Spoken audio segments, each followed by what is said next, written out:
दिवसापासून इच्छा होती पैसे साहेबांकडे जॉईंट होऊ परंतु ते काल वेळ आली नव्हती असं समजायचं आणि आजची ही वेळ अशी आलेली आहे त्या साहेबांना मी कळवलं मला साहेब तुमच्याबरोबर काम करायचं आहे आणि आज साहेबांनी मला वेळ दिली. माझा आजचा दिवस भाग्याचा आहे, आमच्या लोकांच्या सर्वांचा भाग्याचा आहे.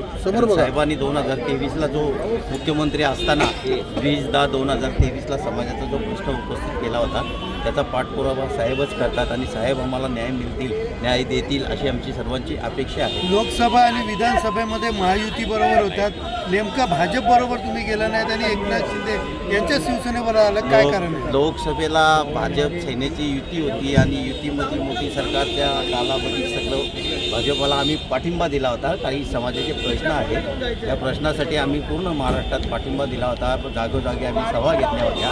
त्याच्यानंतर विधानसभेला पण आम्ही शिवसेना भाजपची युती असताना पूर्ण महाराष्ट्रामध्ये समाजाचा पाठिंबा दिला होता आणि पाठिंबा आमच्या युतीमध्येच या सरकारकडनं आमच्या समाजाचे काही प्रश्न आहेत, खूप समाजाचे खूप वेगवेगळे प्रश्न आहेत ते हा सरकारच सोडवेल अशी आमची पूर्ण अपेक्षा आहे.